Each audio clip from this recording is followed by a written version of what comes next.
Colleagues, greetings to everyone. Svetlana, please let me know if we have recording live started. Greetings to everyone at today's scheduled monthly event of the Center for Economic Strategies. Every month we are doing economic updates for you. We're telling to you latest news, what happened, what haven't happened, what we should expect in nearest future, and we are discussing some most urgent topic as of today. And of course, usually Hlib is conducting those events, but today I will be with you because Hlib is today will be a speaker on a special topic, and our special topic of today's meeting is Russian assents, where the European Union will be able to give them to Ukraine. Couple of admin issues to announce. And want to listen to us in English, there is the simultaneous translation, and it is available in the bottom panel of Zoom. Інформація для всіх учасників, якщо ви захочете про щось запитати чи прокоментувати, чи to all participants who want to comment or ask their questions, any your idea to express, please leave comments in the Q&A chat. Our expert and analysts will be trying to answer them or relate to them. And I'm glad to announce another issue. Starting from this month, our monthly economic updates meetings will be supported by UK International Development and by the government of the United Kingdom. Thanks a lot for your support. Our special topic of this event are Russian assets. But before we talk about it, I want to pass floor to Nadia, and they will present us with latest updates in monetary sector. Thank you.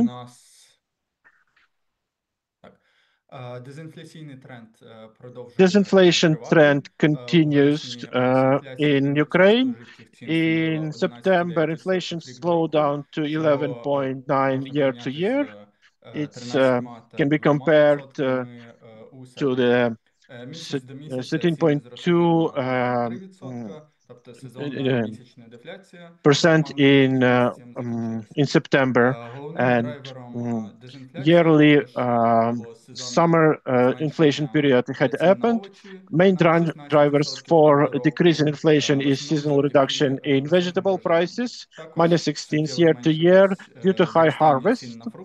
Also, the growth on fruits prices has slowed down significantly from 47.5% in August to 30.4% in September. Also, core inflations also continued to decline, reaching 11%, and it shows fundamental disinflation trend in the country. As you can see from this chart, as of September 2025, inflation from the beginning of the year reached the same value that was at the same month of the previous years. And if we keep strict monetary politics of a national bank, if we expect a good harvest and we have satisfying economic situation, and we can expect up to 9.35% of yearly inflation. Also, strong disinflationary trend creates a favorable ground for easing monetary stance by central bank in October 23rd. NBU should make its own decisions on key policy rate, and we saw their view on the gross economy in the July report, and they were expecting decrease of key rate by 0.5%, by 50 basic point. But because of the attacks on energy sector of Ukraine and with some non-finalized issues of funding of state budget, this decrease can be delayed to later period. Also, we are seeing growth in credits of Ukrainian residents, and credit growth renewed back in 2024 and year 2025. In August, we see 16% year-to-year growth, which is the strongest growth since 2015. And half of this growth can be explained by the medium-term loans from 1 to 5 years long. Net growth of business crediting is even stronger, showing a 30.8% increase in September. Дякую, Лазаре. І далі Thank you, я Lazar. запрошую свою колегу Наталію And Колесніченко now I want представити to секторальний аналіз. invite Ms. Nataliia Kolesnichenko to give a sectoral analysis. За час Greetings, нашої colleagues. минулої зустрічі Держстат Since опублікував our дані last щодо meeting, ВВП у we received другому кварталі. statistic Зростання data очікувано on the залишилось second слабким, лише quarter. на 0,7% Real GDP growth is порівняно з still останнім кварталом минулого року. 0.7% year to year to quarter two of 2024. суттєвим падінням Of course, it сільському is господарстві. caused by Валове сільського the господарства increase in скоротилося growth in на agriculture. 23% у річному рівні. Це дуже суттєво. It Висновили, що decreased було пов'язано to з тим, що 23%.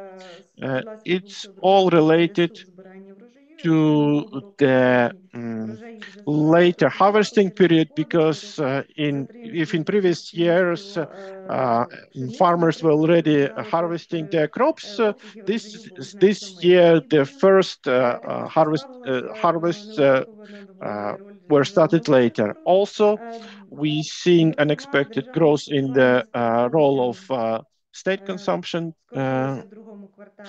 State consumption Хоча decreased вал in the податковноважень в second державному quarter. управлінні However, зростав. the Водночас її зростання gross теж domestic суттєво сповільнилося. product was growing, Як ми but знаємо, its інвестиції в growth нафту slowed вугільну down. галузь And залежать від as державного we know, фінансування, і investments вони в are розподілому often скоротилися значення у другому dependent on кварталі на state funding, and 2,5% у investment річному showed вимірі.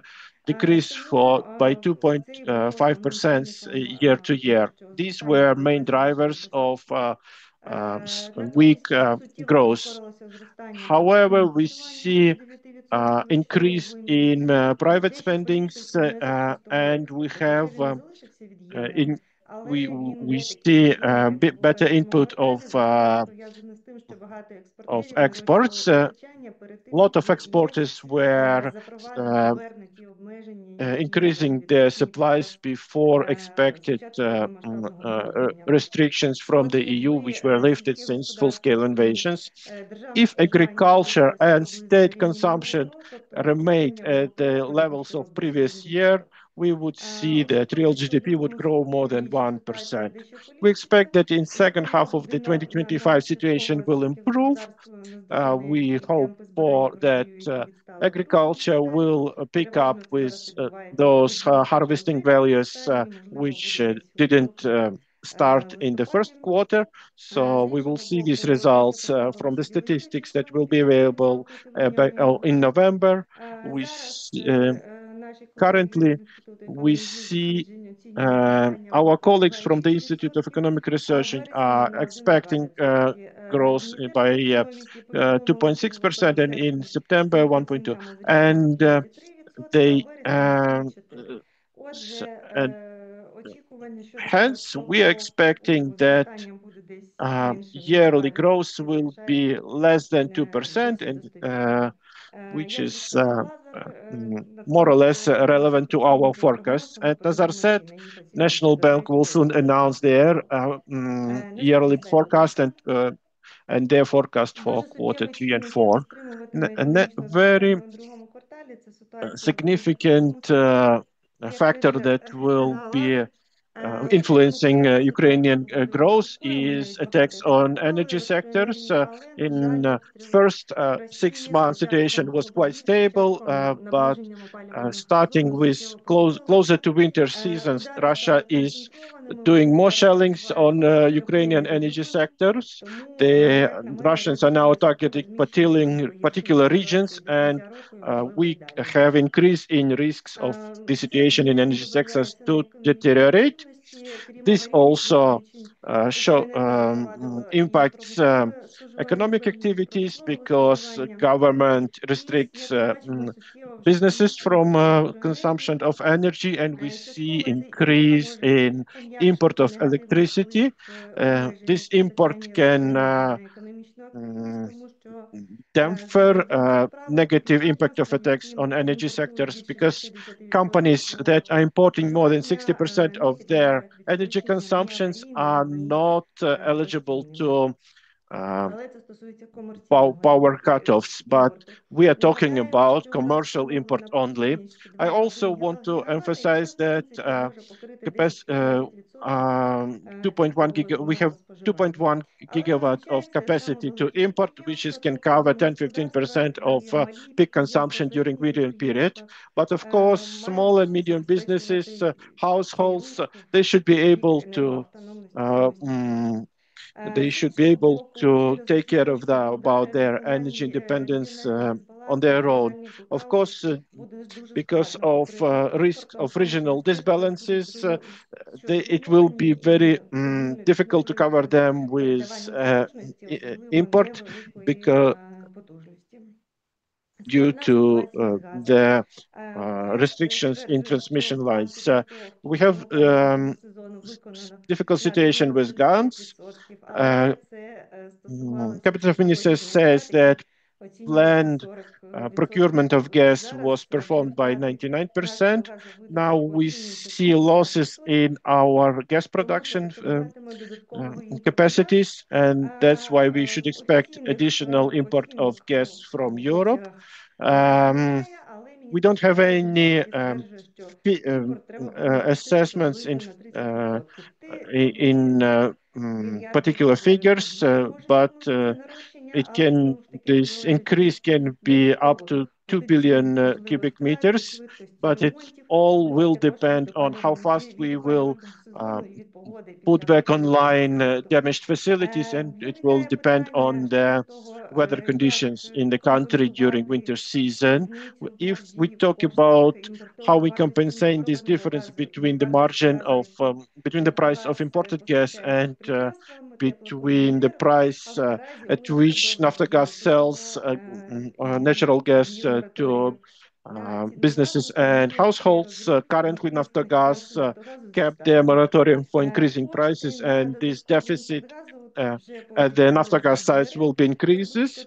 Naftogaz um, will have funding from EBRD, additional 500 million euros to fund urgent gas purchases, but they were not allocated yet. Arasa also had stepped up the tax on transport infrastructure that can result in delays on shipments, disruption of economic activities. Next slide, please. We're moving to topic of agriculture. Agriculture depends from weather conditions a lot, and agriculture production figures are quite volatile. If previous year it was 20%, we had seen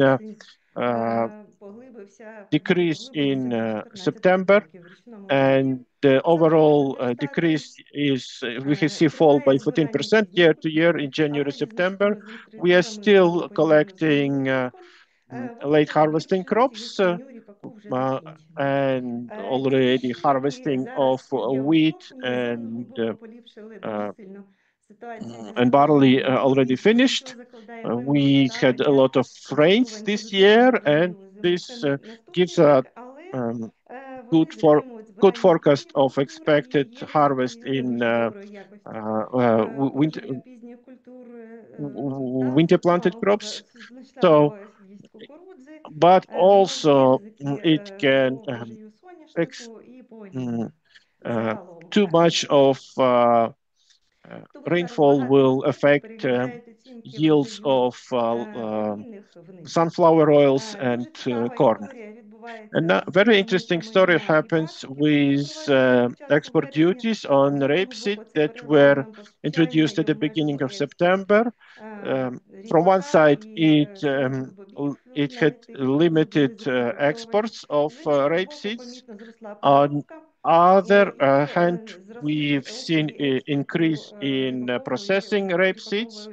That's why we saw export of rapeseed oils. Uh, uh, Forecast of potential dry season, extra dry seasons for next year. Uh, mm, uh, Force farmers to review the approach to what will be their what crops they will be planting. So they will not be planting too much sunflower. They will be planting less sunflower seeds and will increase their wheat fields. Also, uh, on October 13, EU agreed to cut or remove tariffs on many Ukrainian agriculture food products, especially those that are not in risk, not too risky for EU.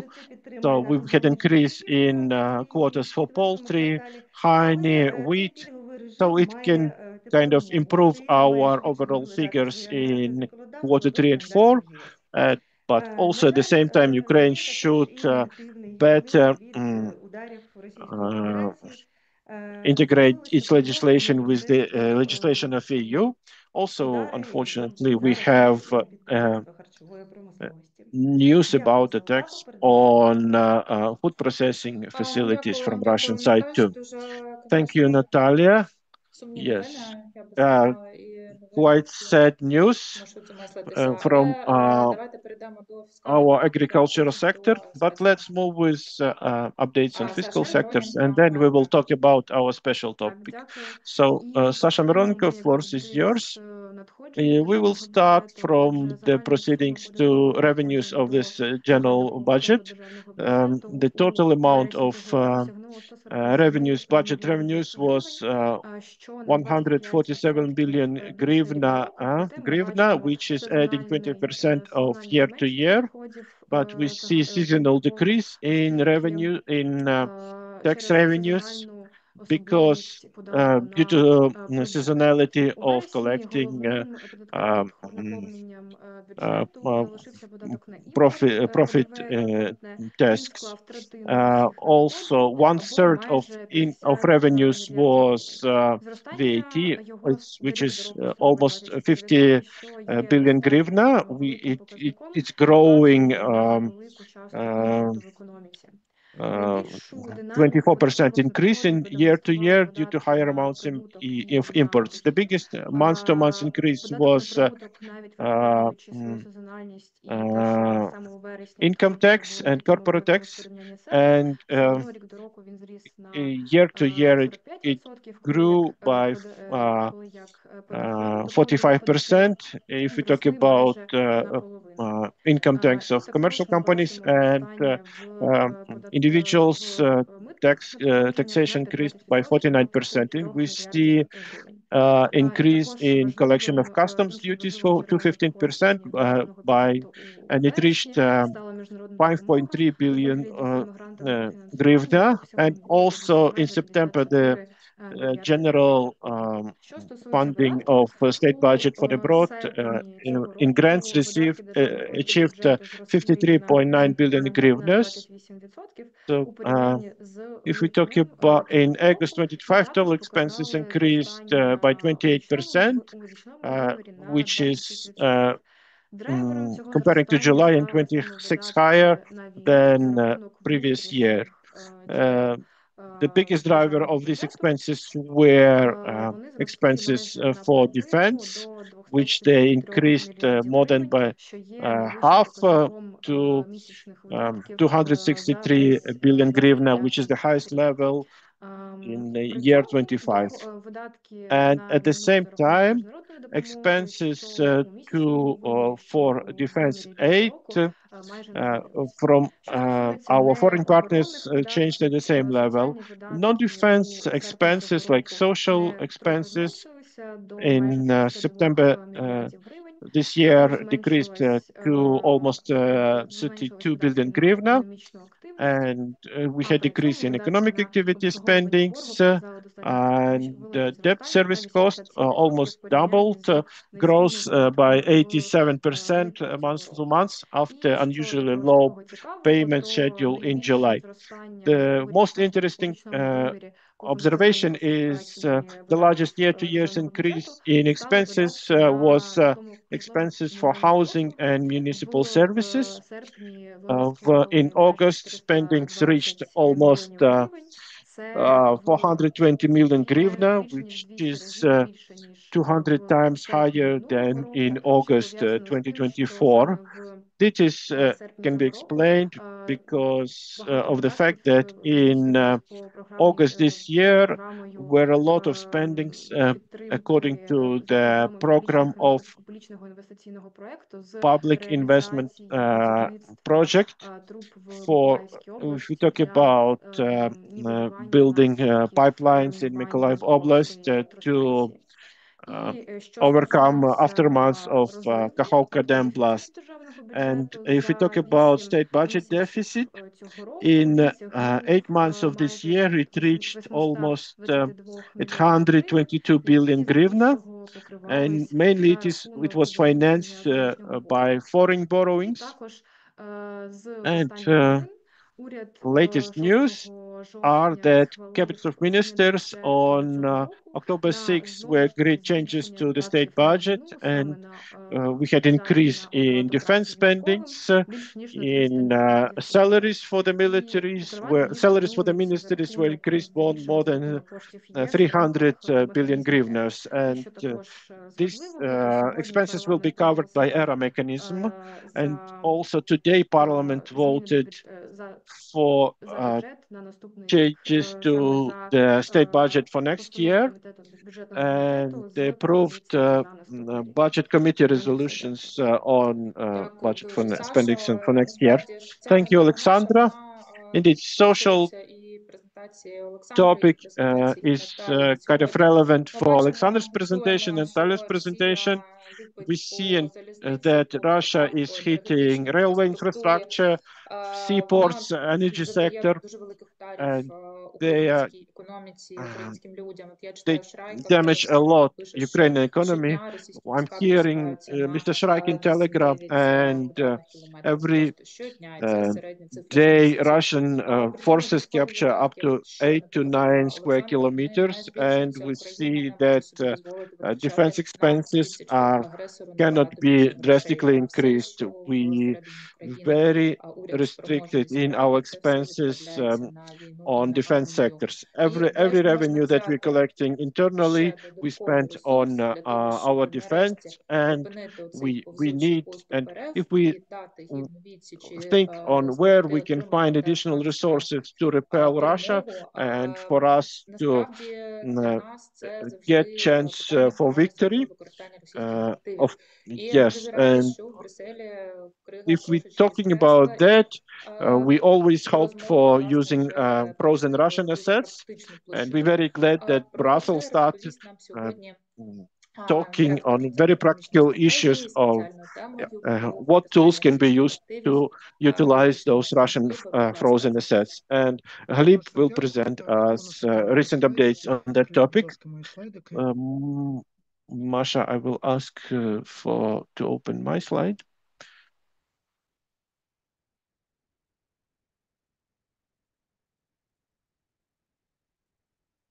Да, Сашу, дуже дякую. Thank you very much. Перший слайд.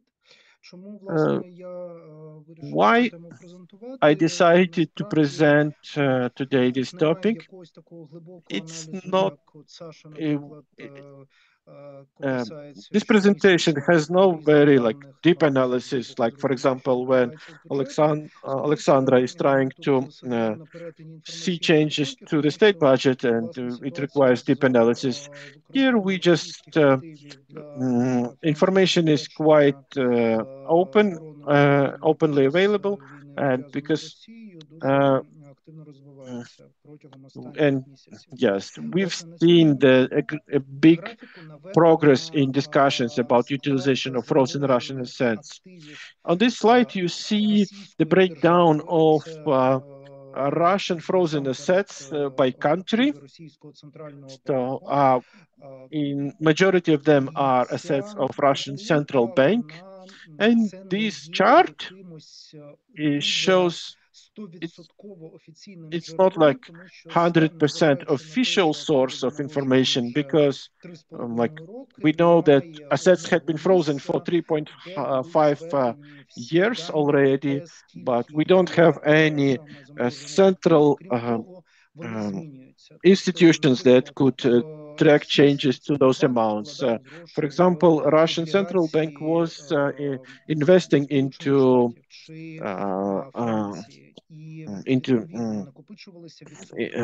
bonds of either France or United States or France, and we see due to changes to the exchange rates, these amounts would change. Their maturity would be of different periods. They would end up in Euroclear, then they would end up at the account of relevant central bank or relevant commercial bank. So that's why the sometimes can get tricky. This is the most close to the reality chart that was prepared by the European Central Bank. And for people who are even following this topic in Ukrainian mass media, not you can see quite surprising issues that not all funds are located 100% in European Union.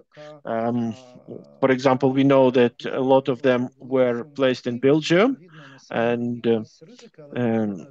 of course, because of that, Belgium is bearing, due to this fact, certain risks. But we also, at the same time, see that quite a big sum had been frozen in Japan, which is equal almost to 28 billion euro, possibly even more than 30 billion euro if we do different method of calculations.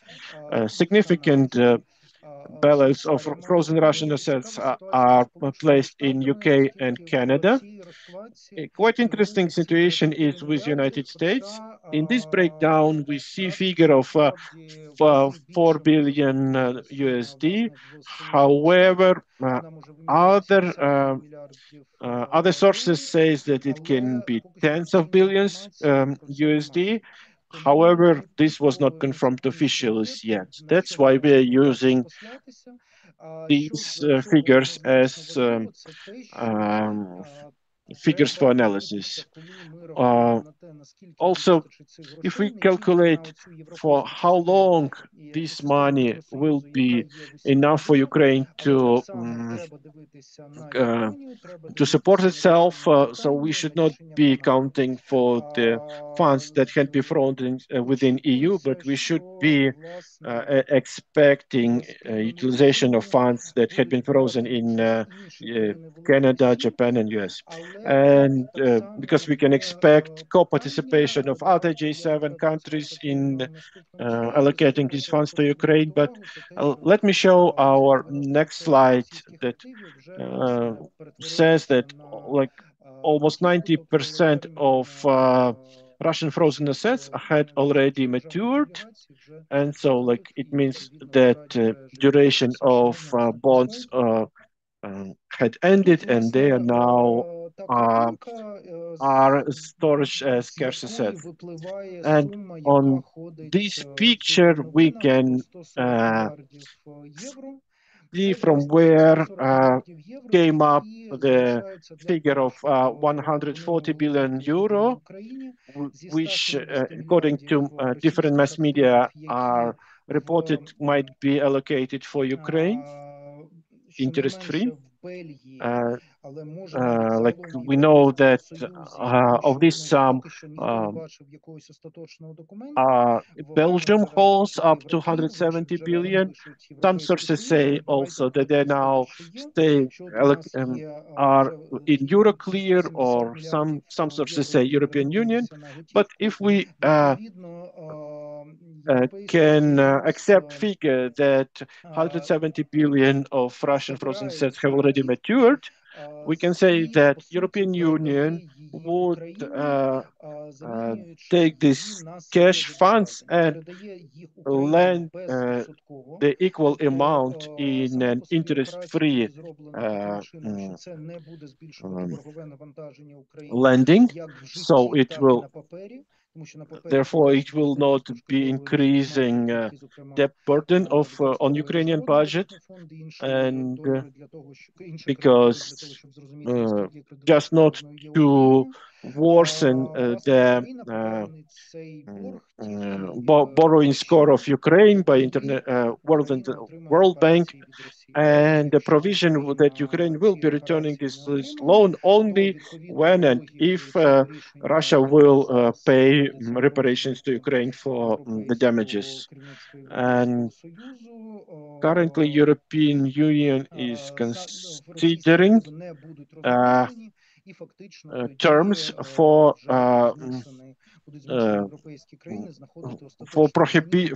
prohibiting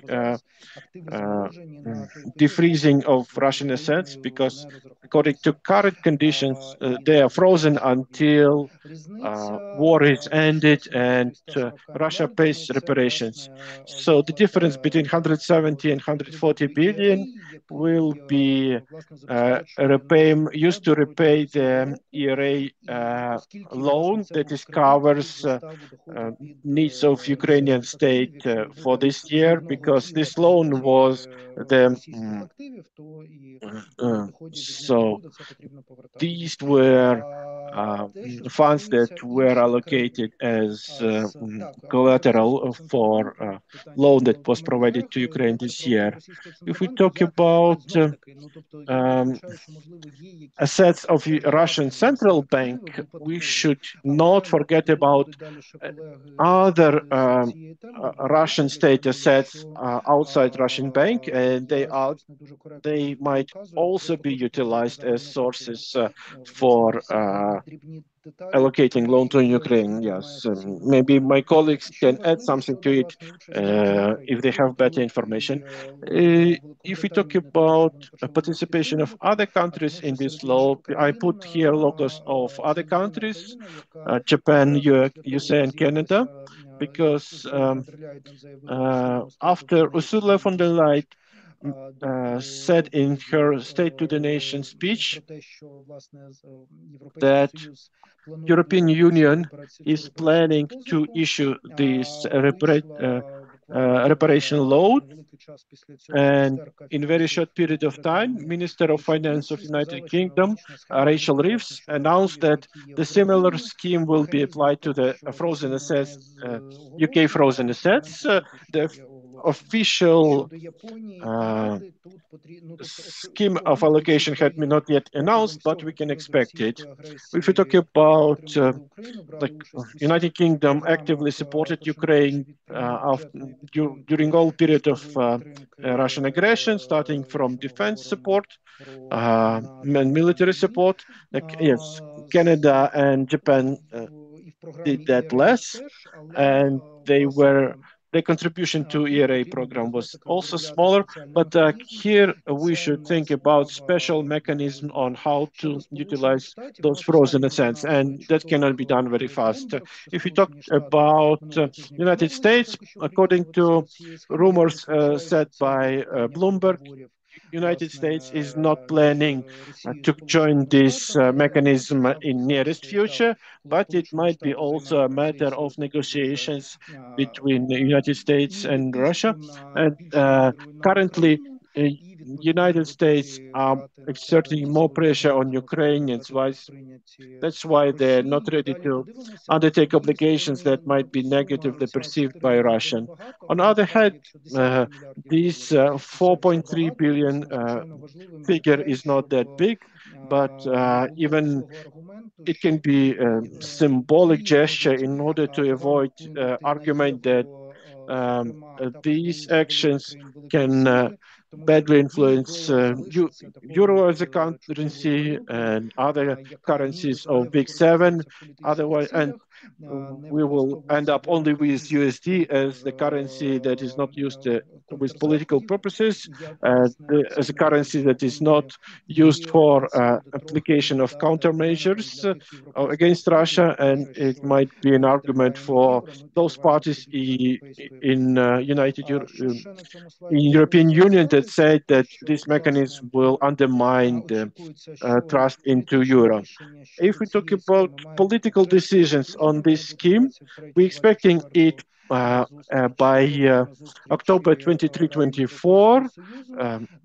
Decision will be made at the meeting of the European Council, and we're expecting positive scenarios, and later will be developed technical documents which are to be approved by end of the year. An expectation of Ukrainian authorities is that this mechanism may be implemented by end of first quarter of 2026. Next slide, please. Another important issue. Yes, we've seen a lot of nice figures, like in hundreds of billions. Yes, we see that this scheme can cover expenses for defense for 2-3 years, because the current gap of Ukraine is for years 26, 27, and 60 billion USD, according to the reports of Ministry of Finance. Unlike in year 23-24, we cannot say 100% that this is a complete calculation of the gap, because financing is in weapons and ammunition.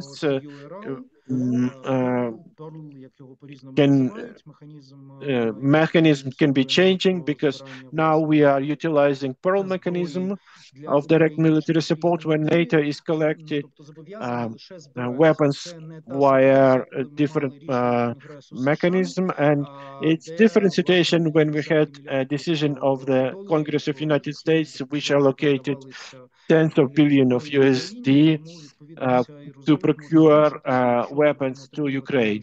That's why this gap can be larger if we will be receiving, we will have to buy more weapons with direct Ukrainian funding.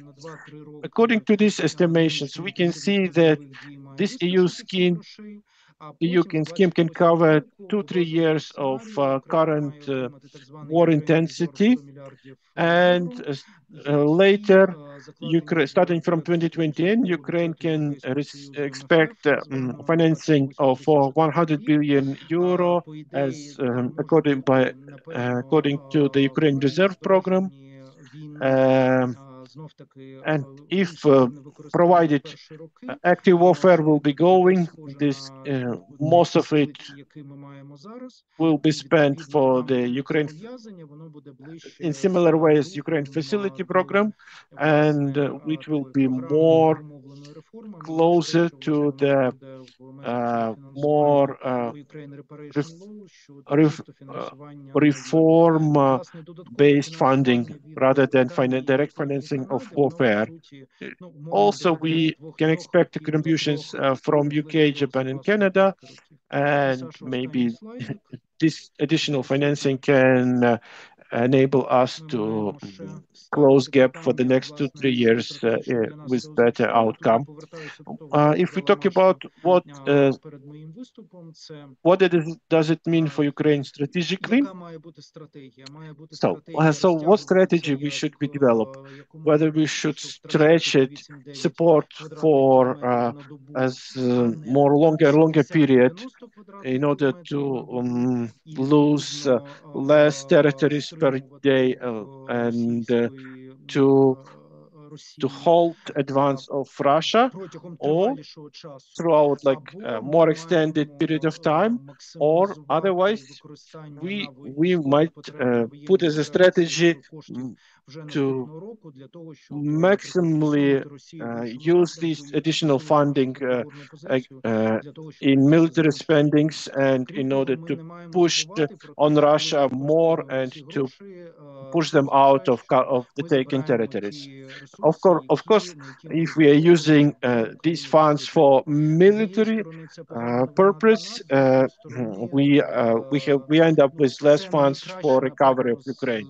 Yes, but yes, of course, we are in a better situation if we were without this funding scheme, but also we might expect some pre-accession funding or some funding for supporting Ukrainian economies, because at some stage we might end up without reserves for our restoration effort. And also we might be back to the special drawing right grant to Ukraine, which were giving during COVID period. This is, I already mentioned it, that this might be financing of a new EU member country, or we might not overthink the situation, but and expect like most immediate funding sources. Thank you, Hlib. This topic is very important, in my opinion. We see that Russia is slowly grinding in Ukraine at the rate of 8-9 kilometers per day. Ukraine is losing its people. We are Russians damaging our economy, our energy sector, our seaports, and after the cold shower in Washington, yes, we see that European countries are showing readiness to be more fast in making decisions on the fate of frozen Russian assets. We have also guests here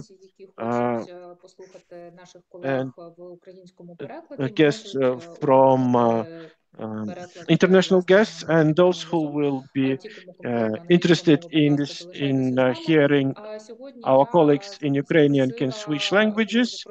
And I want to give floor to Iana Okhrimenko. She is the chief economist of CES, and she studied lessons of the past, how Europe was reacting to the news on how on freeze of Russian assets. And we have Tinatin Tsertsvadze. She's representing Open Society Foundations, and she's actively involved in topic of utilization of Russian assets for help of Ukraine. And Yaroslav Rashkovan, deputy representative of Ukraine in IMF, and we have advisors from the Ministry of Foreign Affairs of Ukraine. And I was pleasantly surprised that Martin Sandbu will be able to summarize our discussion. He's a contributor to Financial Times, and he's writing on the issues of confiscation of Russian assets in well-respected international media. And now I can give floor to Tiku Tsertsvadze, because Hlib just now told us about current situation with frozen Russian funds. And maybe you can tell us about the latest insights from the Brussels. You closely talking with policymakers, with politicians. Maybe you can tell us about the evolution of the approach of Brussels, like, because in 2020 they said we will not be able to give anything to Ukraine. In 2023 they were talking, no, we cannot give interest rates proceedings to Ukraine, and now we can see that Brussels is ready to allocate main body of funds of Russian assets to Ukraine. Can you give us latest insights about rumors in Euroclear and other European capitals? Thank you, Maria, and thanks a lot for inviting me to this discussion. Good afternoon, everybody. Hlib covered quite a lot of ground, so I'll try to say what he didn't say. I'll start with saying that discussions at European level about use of the Russian Central Bank assets are underpinned on three pillars. The legality of use or confiscation of the assets, which is embedded in international law, and in my view, this is the key in driving this discussion. Then there are economic and financial aspects, to which I believe Iana will speak. And here there are lots of speculations rather than international law, and some things might or might not happen. And then there are political considerations which underpin, in a way, both of these. And if there is a will, there is a way. And we have seen it over the last 3 years. And when I was preparing today, I looked through all documents, all the work that I have done, all like 3 years old. And I thought there was an interesting evolution in this debate.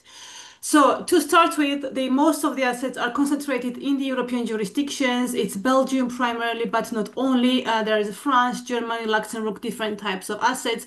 As a result, discussion has centered around European law or EU law around these assets. Over the last 2 years, I would say there are two schools of thought. One that says that Europeans could use the countermeasures to overcome the state immunities, and there is a counter school which says no, they cannot use. And this is again a debate that we will not know until it is done. Then this concerns a full confiscation of the assets, not a kind of discussion we are having at European level. One thing I want to underline, and this I confirmed today when I was going through the legal documents, there is no EU document, no EU legal text which talks about a confiscation of Russian state, confiscation of the full amount. What the legal text refers to, there's a clear differentiation between the use of the cash balances, which are deemed to be legal as per EU law established by EU lawyers, and then there's a prohibition to do any other types of transaction with immobilized assets. So this is clearly distincted in the EU legislation. Now, the immobilization of the assets happened on 28th of February 2022. It was a third round of sanctions. If you remember, there were many rounds of sanctions in 2022. In 2023, there was a public knowledge that these assets or these bonds, basically, that are sitting at Euroclear are maturing and are turning into cash. And in the Council conclusions, European Council conclusions of 2023, we have already a language where Council is tasking the Commission to find a way how to use these assets. Because the reality is that it has never happened before that you had to confront with this kind of situation. There had been sanctions on central banks before this, on Iranian central bank and on Syrian central bank, but none of them held such a huge amount of assets, especially in the European jurisdiction. So it was a bit of a novelty Europeans were dealing with. And in 2022, I remember we had the generation of the basically when cash was generated, it was invested in the European Central Bank, and the interest rates were around 3.5%. First year we had 1.5 billion euros. Second year in 2023 it was 4.4 billion, and 1.5 billion, if you remember, was given to Ukraine under the European Peace Facility. 90% went to the European Peace Facility for the military purposes, and 10% went to the Ukraine facility for the recovery and reconstruction. And this was a much smaller amount than what we are talking about. Then in 2024, we had ERA loans. And then we're in 2025, and ERA was obviously for 1 year.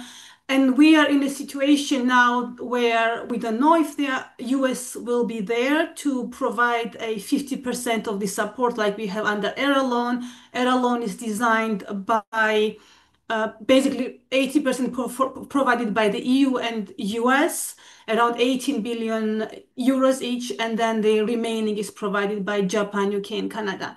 Europeans have known already since the beginning of this year that there's a lot of uncertainty whether US is going to be able to provide their part. So there's a double stress on Europeans to provide Ukraine not only what they have provided, but additional amount. So these discussions about the reparations loan, however it is formed, has started much earlier, has become public only in September when Ursula von der Leyen announced during the State of Union address. And as always, any EU discussion is tied into technical and policy discussions, what's the legal mechanism, how legal it is, how to create the legally sound legal basis. And there are the political decisions where countries come together and say, we agree to this. Now, as Belgium has a big share into that, as most assets are in Belgian state has been extremely cautious because even if the lawyers tell you it is safe, there is nothing that prevents Russia to go to court and to litigate. And there are serious risks for Belgian state, which is a medium-sized EU state, that they could lose this case in any court from now all the way to 100 years. So this has been a major problem up until now. They've been basically asking to have a solidarity across EU member states and to have a joint shared risks across 26 or 27 EU member states. Yesterday was Foreign Affairs Council meeting. There have been a lot of preparatory meetings prior to that. And this week at the European Council meeting, it is expected that there will be a political signaling which European Council will task the Commission to start preparing a legal text. I mean, this was also a little bit until now whether Commission should have drafted a legal text already before or not. So it's always a chicken and egg discussion a little bit. But there are a lot of signaling now that we will have this political green light during this European Council meeting, following which a technical work will kick off to draft a text that will satisfy legal requirements across satisfying the demands of different EU member states and Belgium among them and whatnot. One thing to clarify is somebody mentioned prior that this the mechanism through which money is immobilized is linked to the sanctions policies. And these sanctions are renewed every 6 months. And it's linked to 2014 decision when it's the only sanctions regime, in fact, EU has that has a 6-month validity. All the other sanctions are renewed every 12 months. And idea back then was that that war or the occupation of annexation of Crimea and occupation of the eastern Ukraine would end very quickly, and that 6 months would have been enough to then suspend or lift the sanctions. And that's why we are stuck a little bit in this 6-month renewal procedure. There is, of course, always a risk that something might happen. There is no precedent that something has happened till now, but there is always, this is something to bear in mind that if one member state decides to veto it, there is a risk to the whole mechanism. And the last thing to say, this 140 billion that Hlib referred to, why somebody asked in the chat, why it's interest free is because this is a cash that's sitting at the European Central Bank. So basically, there is money that's sitting that can be used for Ukraine, and if Russia pays reparations, then there will be obligation to repay to Russia. And if they don't pay, this cash has been sitting there. And there is a hope that there will be more cash generated as a result of these assets being immobilized. So the question here is whether it makes sense to keep these assets immobilized and generate this cash, or whether it's super urgent to confiscate whole of it and then give it all of it to Ukraine. I'll stop here and happy to answer any questions.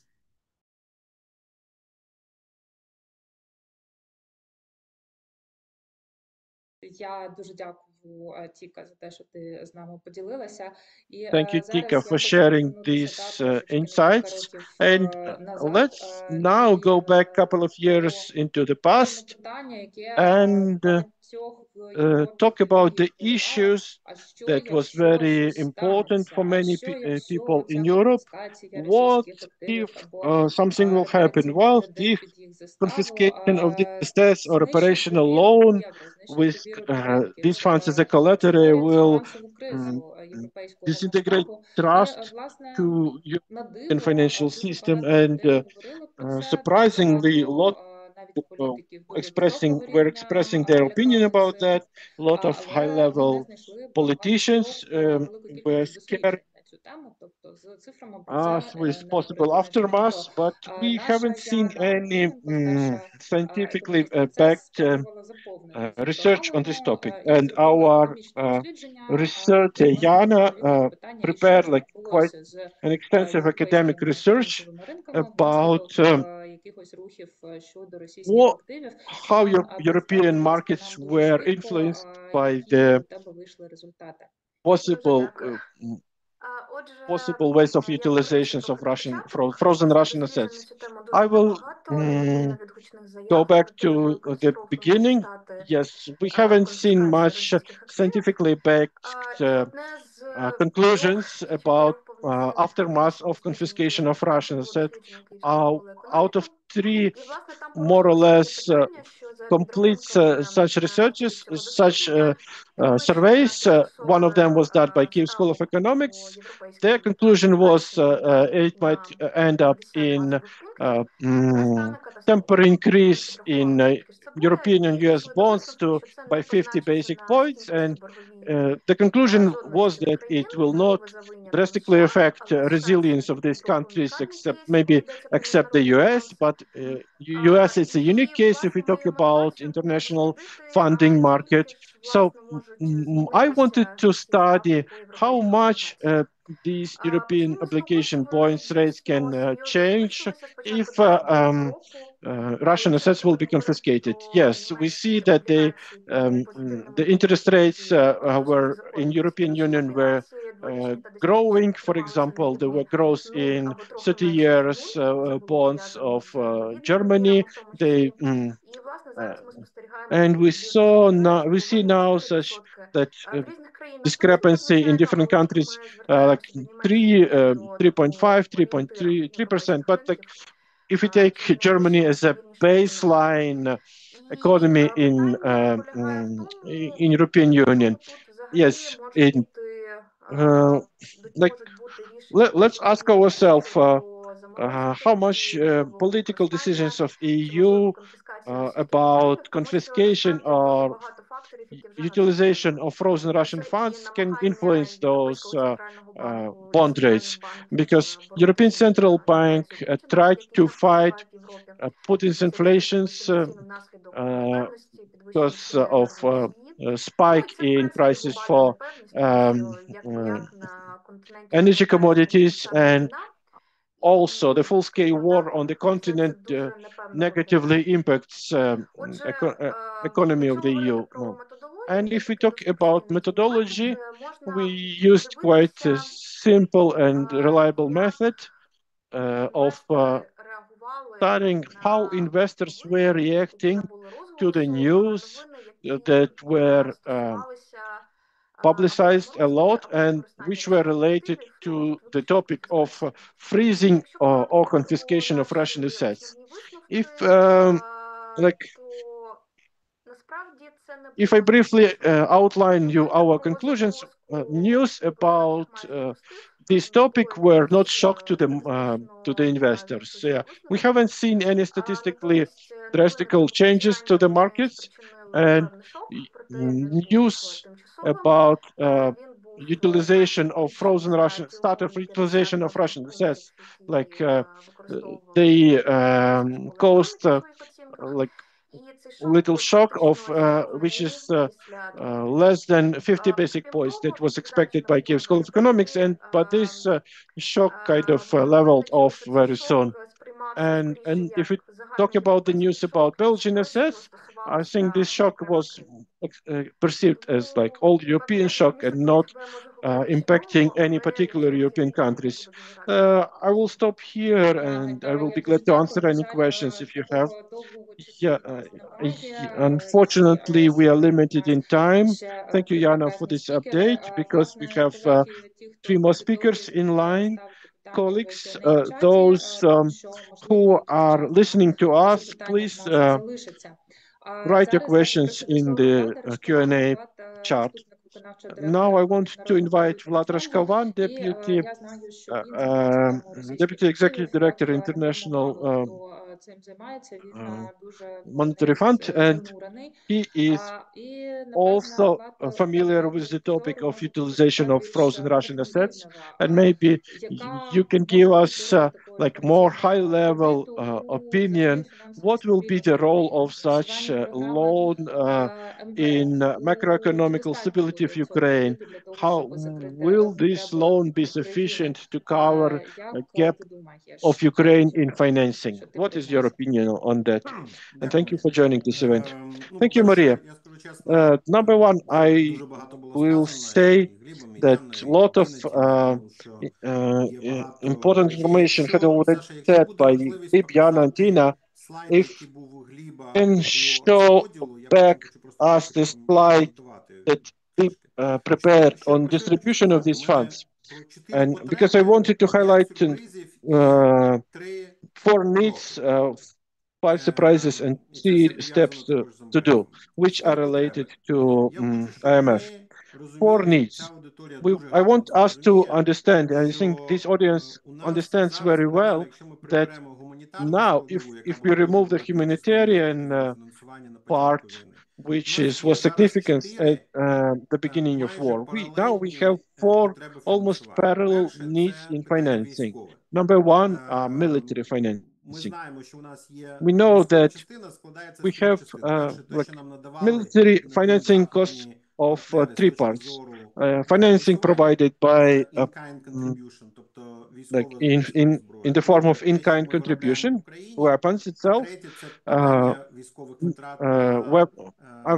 weapons manufactured in Ukraine, and salaries to Ukrainian military. This is first part of our needs. Second part of our needs, like if I number them by priority. Second is energy sector.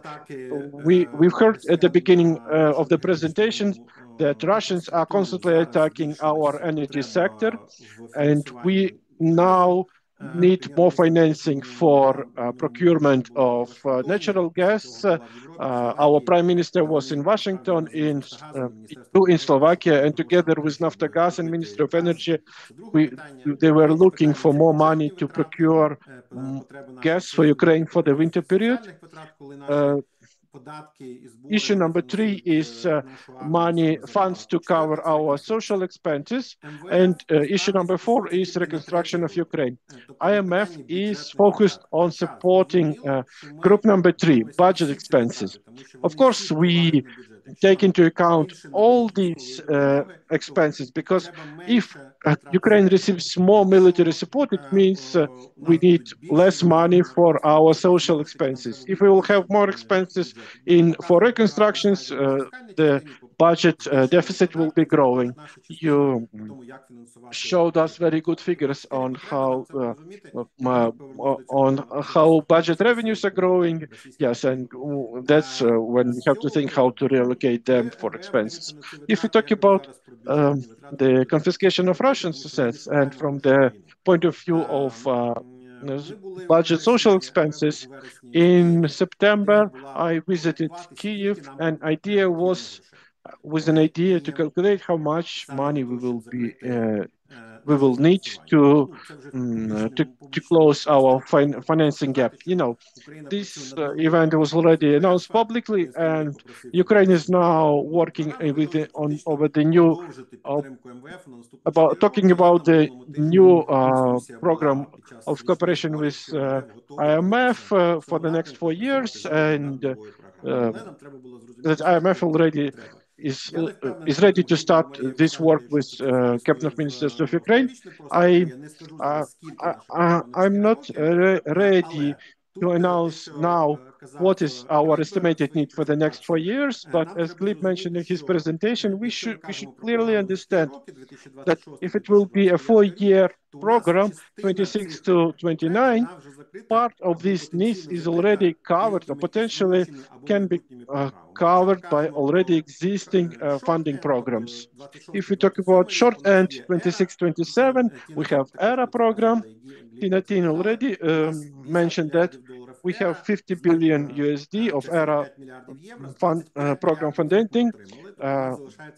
We already received 25 billion from this program, and for year 26-27, we still have 20 billion euro. We have EU facility or Ukraine facility program, which is, as it's called in Brussels, and part of these funds we'll be receiving in 26-27.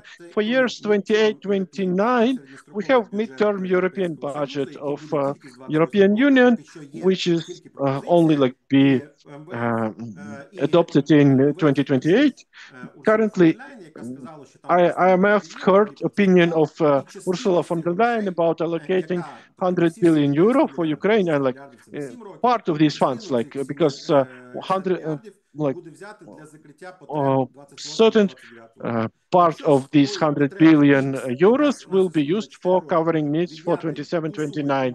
If from the needs that we are calculating for the next 4 years, we will deduct ERA funding, Ukraine facility fundings, we will end up like this, with certain amount that we will need for the next 4 years. And as we've heard, the figure of 60 billion euro gap is, yes, that's where we should be looking for allocation of additional funding. And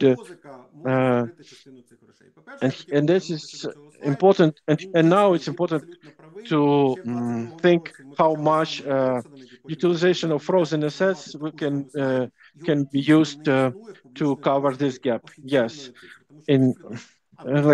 we don't have a final figure on the amount of Russian assets frozen. The figures that we see on the slide now, they're the most closest estimation, because yes, Belgium, yes, because we are counting assets of 175 already became cash in Belgium, and another 10 billion will become cash, will become next year. And Euroclear is the most transparent structure, and anyone who is doing analytics in CES, please study quarterly reports of Euroclear, because they show them transparently and clear. And you can study dynamics of changes to that figures. So another figure that I want to correct, Luxembourg 10 billion. I think this figure is not correct, because they never mentioned they have 10 billion, but they said that certain part of them were unlocked, unfrozen, and returned, because these were not assets of central bank or Russian state, because these were private assets which would not fall under sanctions. I also have doubts about figure on Canada, 15 billion. I think that figure is much, much smaller. I think Japan's figure of 30 billion USD is more or less correct, because these are funds frozen in Japanese central bank. UK figures, they are more or less okay. I never heard about UK, how and US figure $5 billion. These are assets that officially recognized by US government, and the comment that this sum can be much bigger, this will be like double counting issue, because part of assets of Euroclear, part of Russian assets that went through the Euroclear were invested into US bonds, and it means that we're talking about USD, and it means that Euroclear assets being placed in United States, maybe that was what caused this double counting effect. And if we're showing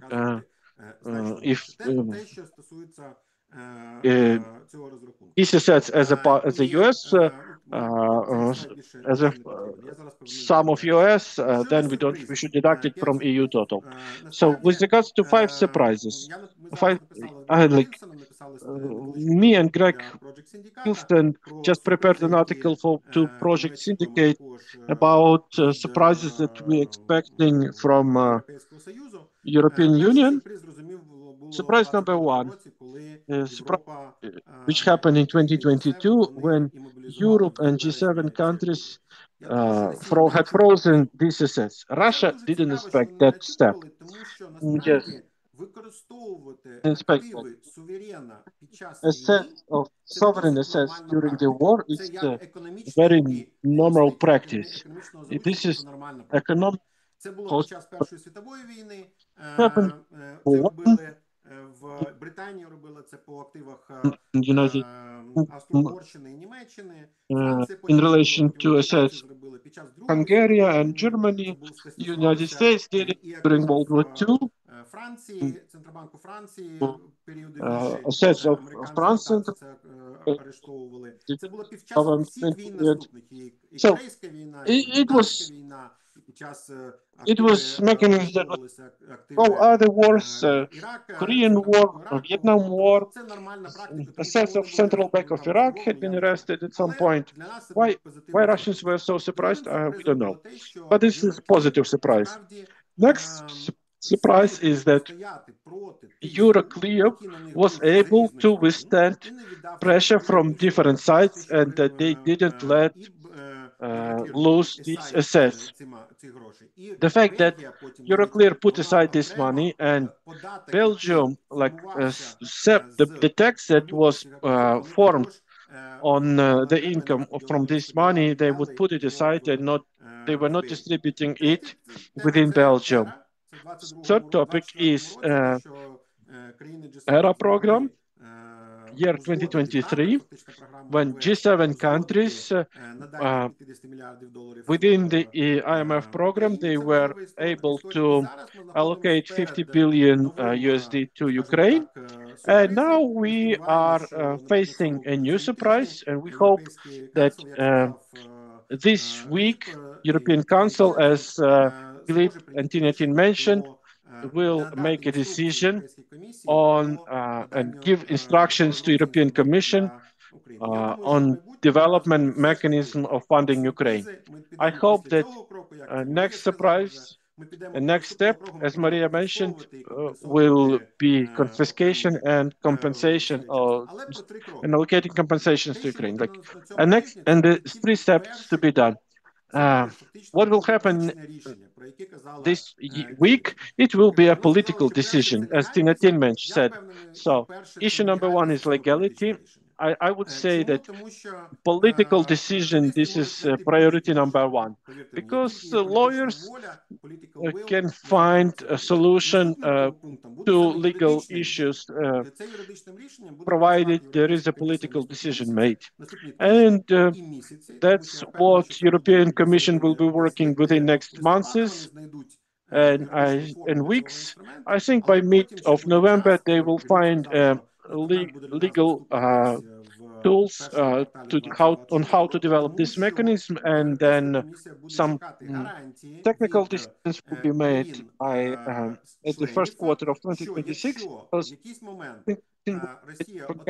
From EU members, if in any situation when Russia will get access to these funds and will eligible demand from European Commission to claim return of these funds. We hope this will never happen, but legally this is the safeguard that should be applied. And the third decision on how Ukraine will be receiving these funds. And this is when we're coming back to the IMF. Our gap identified 60 billion. So, and counting funding that we will already have, like 8.5 billion that IMF is planning, and that later I can tell why from how we ended up with this figure of 8.5 billion, and that's we ended up with a gap of 52 billion less or more. And if we talk about these frozen assets of the European Union, this Russian funding will be split into three parts, because 45 billion will be set aside to cover ERA program, because ERA is a financial engineering of future income from, and now we are removing the instrument that was generating this income.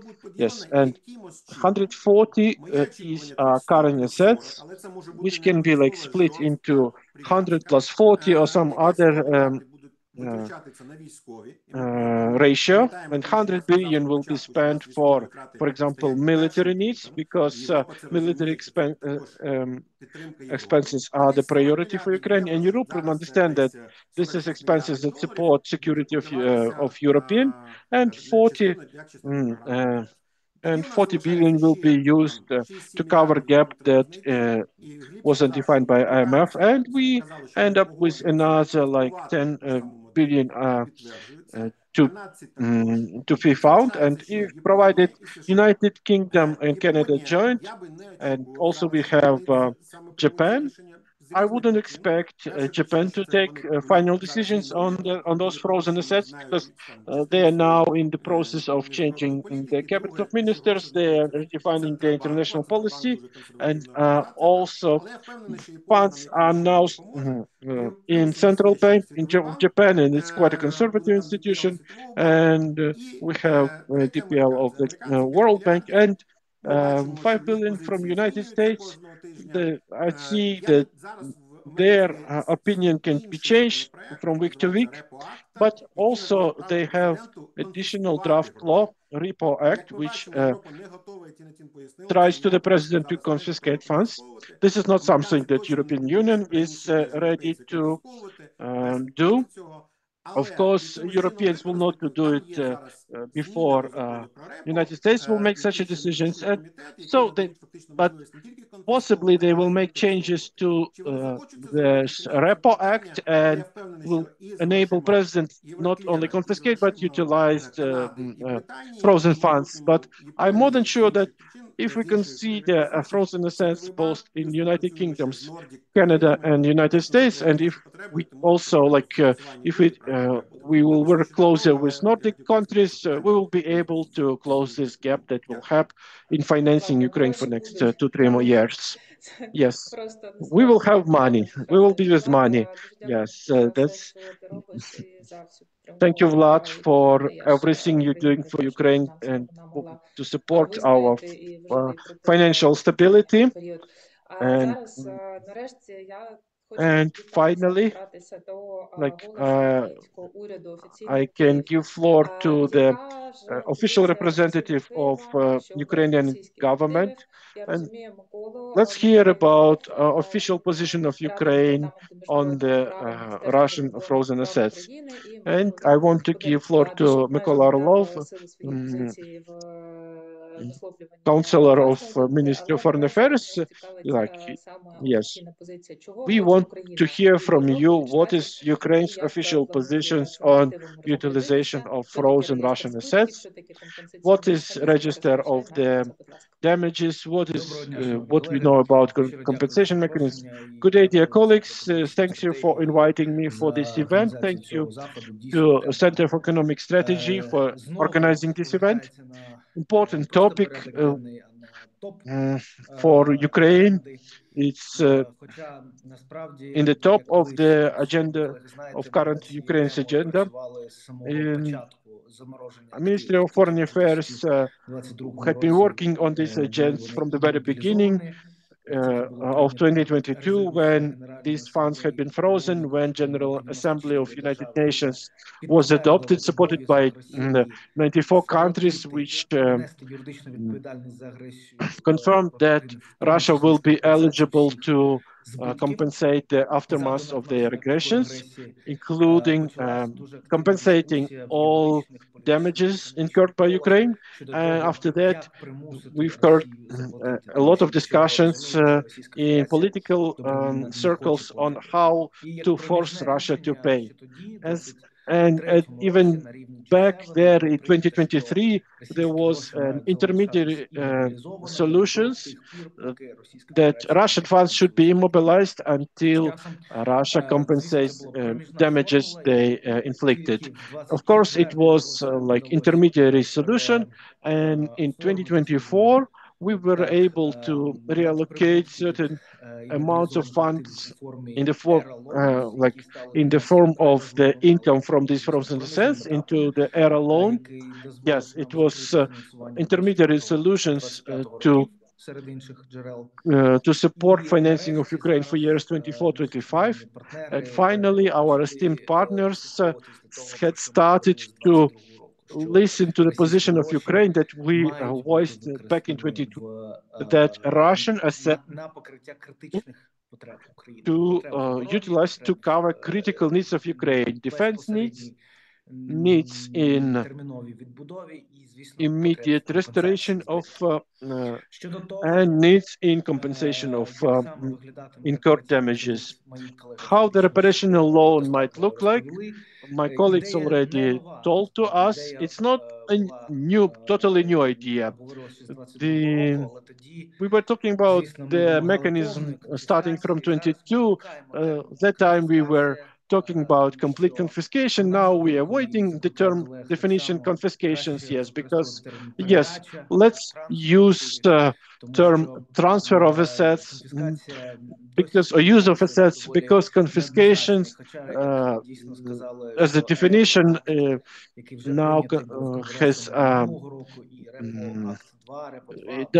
so it's doesn't receive consensus opinion from different stakeholders. For example, but if we talk about changes to Repo Act, US is currently the only country that is at level of internal legislation allowed actual confiscation of funds. And what I can highlight that even from the point of view international law, confiscation is a totally legal mechanism in such situations. We have conclusion of 12 best experts on international law, including from France, from Belgium, and they clarified that if a certain country is conducting war on destruction of international law, international law allows any country, not only the victim of the aggressor, but any other country, to take all measures to against the aggressor. So, at the mechanism of pressure. So, this is this is opinion of top experts in international law. About we mentioned the risks from such steps, but if we ask our partners, oh, you're mentioning economic risks from this confiscation, but when G7 said that these funds remain frozen until Russia pays, like from the point of view of financial mechanism, this should be equalized to the confiscation mechanism. So we have already surveyed that there was no reactions from financial markets to freezing Russian assets, and so we don't expect any significant changes to the financial markets if the actual confiscation will be introduced. Of course, Ukraine all welcomes this initiative. It's an important initiative. Finally, it is consistent to steps that we took since 22, but it's not equal, of course, to reparations from Russians, because we're not talking about changing right of ownership for these assets. It means that that's why a reparational loan will be not much different from legal standpoint from the ERA loan programs. So yes, we can dive deeper into legal details, which should be adjusted with partners, but we be grateful to partners to changing their political approach and their opinions on this topic, and statements of leaders of European Union, France and Germany, they're showing like fundamental changes in opinions about this topic. And also Ukraine constantly publicly states that unlike macro-financial support, these funds are issued in lieu of future reparation of Russian Federation. It's not financial support, but this is money that Ukraine will return after we'll receive reparations from Russia. And in this context, it's not possible that Ukraine, as the victim of the aggression, can be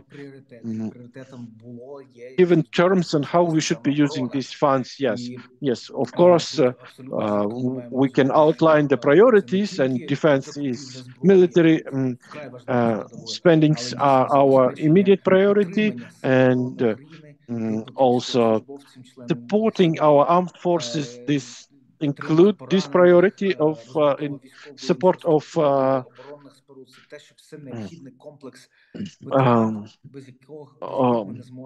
veterans. This all encompasses issue of supporting military strengths of Ukraine, and the issue of how we split these funds. We should not only think about immediate needs, but we should think about long-term renovation of Ukraine.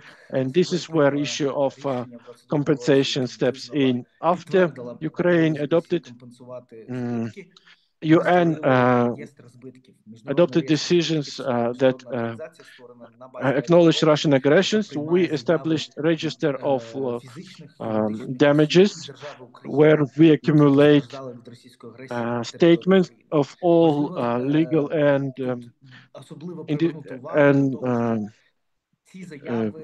private persons about the damages incurred by Russians. And not only Ukrainians, Ukrainian businesses can submit their claims for compensations.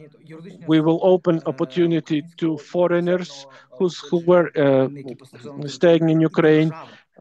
Foreign legal entities can file statements to these registers. Next step, after we establish this register, was International Compensation Committee. We already have draft conventions, which will be approved tomorrow at the level of the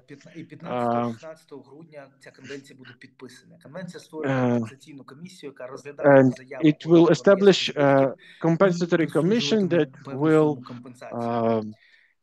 decide on the actual figures of the compensations to be allocation. If we will get ratification by 25 countries, the activities of this committee can be launched in 2026, and it means that in 2027 it will be the panel of the commissioners will be able to make a decision on allocating compensations to the victim. And if we talk about compensations to the Ukrainian budgets, these compensations that will be catered to Ukrainian state, proceedings from these compensations can be used for rebuilding Ukraine economy. That's why we are demanding that part of the money that will be allocated for operational loan to be reserved for such compensatory fund. We will start formally discussing mechanism of this fund since December 16, and we are so that's what is important. I don't know if you were mentioning this during today's event. The all frozen assets, they're generating only 1% of income. From 300 billion, we were receiving approximately 3 billion of interest income. If we can invest these funds in a model of Norwegian wealth fund and get 7.7 interest of 7% per year. So this is in this, like if we allocate 40 billion to this restoration fund, and the income proceedings can be filling the compensatory fund to Ukrainian state and to Ukrainian businesses and to private persons in Ukraine and private persons, foreigners who lost their assets by Russians.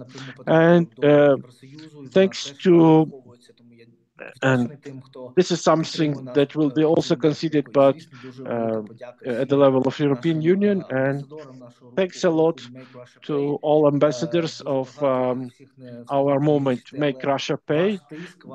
Lot of stakeholders are participating in this effort.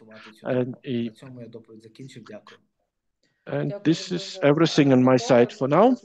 Thank you, Mykola, for this comprehensive outline of how Ukraine sees possible utilization of this reparation loan. Yes, and this is something that will be matter of discussions during in next coming months. Maybe if we are a little bit short of time, and maybe I will ask some speakers to stay a little bit longer to answer to the questions that we already now have in Q&A chat. And our last speaker is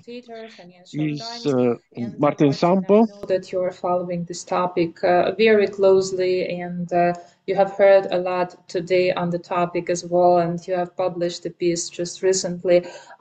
What is your gut feeling? What will happen to Russian assets, and will Ukraine see them as the means to fund the war effort? Thank you, Maria. Thank you, everyone, and thanks to the interpreter, since I can't participate in this in Ukrainian. I'll try to be brief because we're already holding people over the allotted time. And let me say first that I very strongly support this initiative on the grounds that getting as much money to Ukraine as fast as possible is the most important thing. I want to say that up front because most of what I have to say will sound somewhat negative. But I think it's important to keep in mind certain truths here. And I also think it's important to get back to the basics and the big picture, because this is where, very technical financial accounting issues meet geopolitics. And there's a danger that we kind of get caught up in the technicalities and forget the political imperatives here. So I will try to bring those together. Two very brief technical things. We've heard several facts about how much money there is. Hlib pointed out at the very beginning that we don't really know the full details of how much money there is. So there's a lot of numbers out there. The Euroclear numbers are public and transparent. That's very good. All the other stuff is a bit uncertain. I agree with Vladyslav that the Luxembourg numbers don't sound right. I would just say one thing. The Russian central bank used to publish these numbers, and experts in the field never felt any need to doubt the Russian central bank's professionalism back then. At the end of 2021, the Russian central bank said it had $350 billion in the countries that are now part of the sanctioning coalition. That's about 300 billion euros. So there's a lot more money than the money we actually know that we have proper accounting for today. So I think let's keep that in mind, right? There's still some money we don't quite know where is.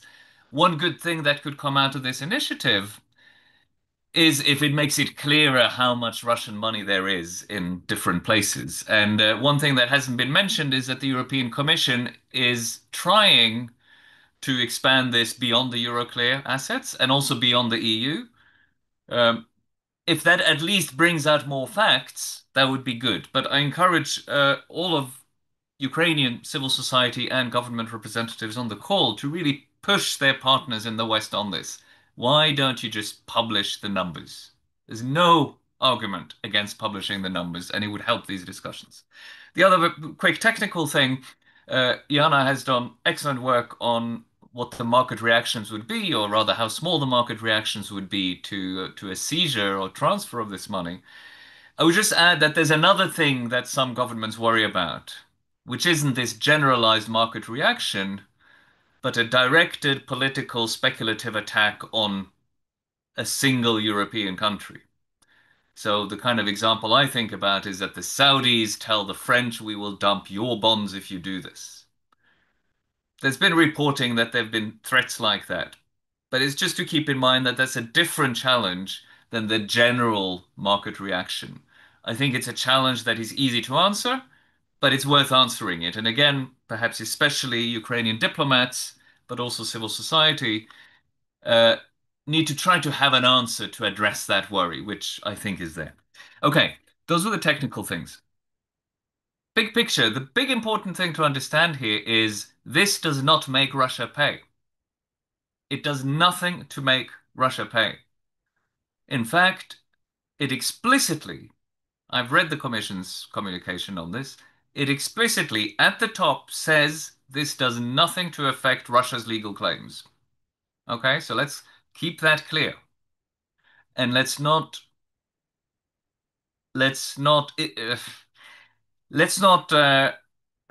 accidentally endorse a narrative that says this does make Russia pay. Okay, it's a good thing to do, but it doesn't make Russia pay. What does it do? Well, it makes the EU lend money to Ukraine against future reparations payments. It does that without touching anything that Russia has right to now. It does it by forcing Euroclear to lend money to the EU, and the EU then to lend on to Ukraine. The EU could do this without even involving Euroclear. It could just borrow money on the markets. So again, let's be clear about what is being proposed. Why is there this link being made to Russian assets? Well, it's partly because it's easy to tell Euroclear to lend the money to the European Union. It's partly, I'm afraid, for political reasons, precisely to have this narrative that we can make Russia pay and make it look lighter on European taxpayers. That, I feel, is a sign of weakness that offsets a bit the help that it would give Ukraine to just get this money. So, again, something important to keep in mind. What it does do, this initiative, is to change what the future political calculation for the Europeans will be in terms of reparations and Russian assets. So at some point, it will be clear whether Russia is paying reparations or not. And at that point, it'll have to become clear whether Ukraine has to pay back this loan or not, because it's a contingent loan, a loan that's only paid back if Ukraine gets reparations.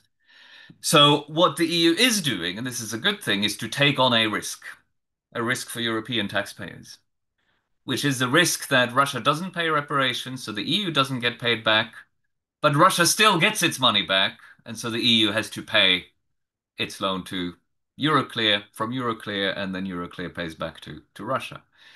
That will change the political calculation in Europe when they have to face up to this. That's a good thing because it strengthens the incentive to actually, in the end, really use Russia's money. But we'll see. There will be one among many factors where Europe at some point will have to decide what it thinks is a solution in Ukraine. So imagine, if you can, a situation the war has somehow stopped. And the question is, what sort of settlement can there be with Russia? there are political forces in the mainstream European political establishment that I think at that point will say, well, it's important to get good relations with Russia again. We can't push for reparations here. Or maybe push for reparations enough that the EU can be paid back. I think this is a sort of forward thinking we need to have when we assess this scheme. Because several speakers have hinted at this. What happens to the reparations, right? I think there are two things Ukraine need to think about when signing up to this. One is who decides who gets to spend the money on what. So the Europeans want a lot of it to spend on defense. That may be a good thing. But if this is tied even politically or rhetorically to Russian assets, then it's being presented as an advance on money that belongs to Ukraine. Well, it's for Ukraine to decide then how it wants to spend this money. The second question is, what priority does the repayment of this loan have from whatever reparations are paid? So we know the World Bank assessment of damages, it's, if I remember right, in the 500 billion or something now. Of course, it should be much more. There will be a claims process and so on. So there will be claims worth many, many hundred of billions, if not a trillion. But what if Russia agrees with all the big powers that they should pay exactly 140 billion euros in reparations? Does that 140 billion go to cover the loan? Or does that loan have to wait until all the other claims on reparations have been fulfilled? Nobody has addressed that question. And I think it's imperative that Ukraine addresses it. The right answer, of course, is that the reparations loan is paid off from the reparations after everything else that reparations should cover have been covered. All the damages repaid, all the houses rebuilt, all the individuals compensated. Maybe all of Ukraine's additional military spending over 3-4 years or more has been covered, right? You get the idea. This question really has to be discussed. Mary, I don't want to spend more time since we're over time. Were there any specific questions you wanted me to address? I haven't looked at the chat, I'm afraid. But I'll end there and be available if anybody wants to ask me any questions. Yeah, I just want to thank you so very much for your last point. Indeed, we have to do some forward-looking thinking, and we have to do it really heavily on Ukraine side and also on the side of the European Union and all our friends and partners. Я переходжу знову на українську. Дуже дякую, Мартин. I will switch back to Ukrainian. Thanks a lot, Martin. Thanks to all who find time to join our event.